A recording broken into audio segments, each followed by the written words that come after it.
Kisah tukang kayu menemani mayat konglomerat dalam kubur selama 40 hari. Alkisah, seorang konglomerat yang sangat kaya raya, menulis surat wasiat.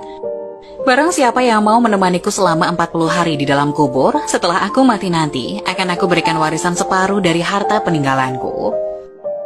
Lalu ditanyakanlah hal itu kepada anak-anaknya, apakah mereka sanggup menjaganya di dalam kubur nanti.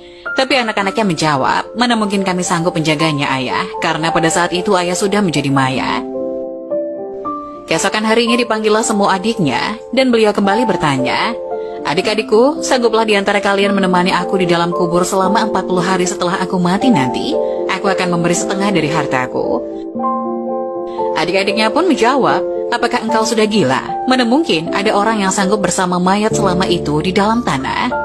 Lalu dengan sedih konglomerat tadi memanggil ajudannya untuk mengumumkan penawaran istimewanya itu ke seantero negeri. Akhirnya sampai jugalah pada hari di mana konglomerat tersebut kembali ke rahmatullah. Kuburnya dihias megah laksana sebuah peristirahatan termewah dengan semua perlengkapannya. Pada waktu yang hampir bersamaan, seorang tukang kayu yang sangat miskin mendengar pengumuman wasiat tersebut.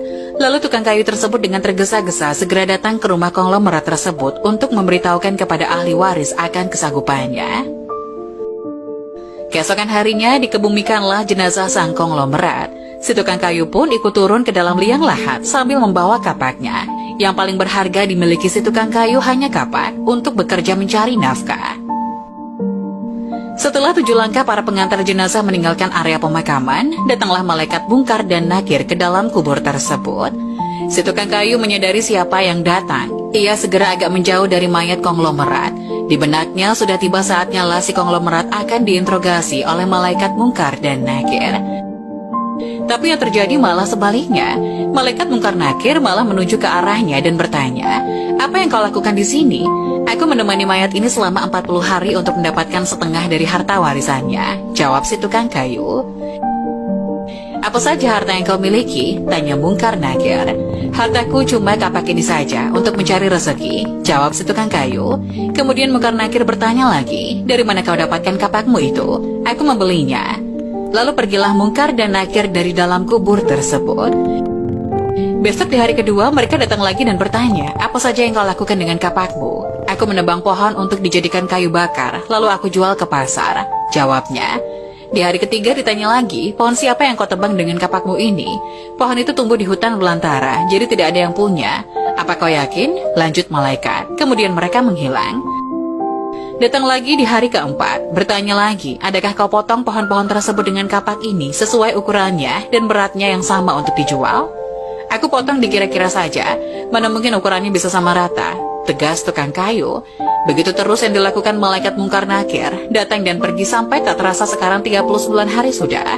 Dan yang ditanyakan masih berkisar dengan kapak tersebut. Di hari terakhir yang ke-40, datanglah Mungkar dan Nakir sekali lagi bertemu dengan tukang kayu tersebut. Berkata Mungkar dan Nakir, hari ini kami akan kembali bertanya soal kapakmu ini. Belum sempat Mungkar Nakir melanjutkan pertanyaannya, si tukang kayu tersebut segera melarikan diri ke atas dan membuka pintu kubur tersebut. Ternyata di luar sudah banyak orang yang menantikan kehadirannya untuk keluar dari kubur itu. Si tukang kayu dengan tergesa-gesa keluar dan lari meninggalkan mereka sambil berteriak, kalian ambil saja semua bagian harta warisan ini, karena aku sudah tidak menginginkannya lagi. Sesampai di rumah, si tukang kayu berkata pada istrinya, aku sudah tidak menginginkan separuh harta warisan dari mayat itu. Di dunia ini, harta yang kumiliki padahal cuma satu kapak ini. Tapi malaikat Mungkar Nakir selama 40 hari yang mereka tanyakan dan persoalkan masih saja seputar kapak ini. Bagaimana jadinya kalau hartaku begitu banyak? Entah berapa lama dan bagaimana aku menjawabnya.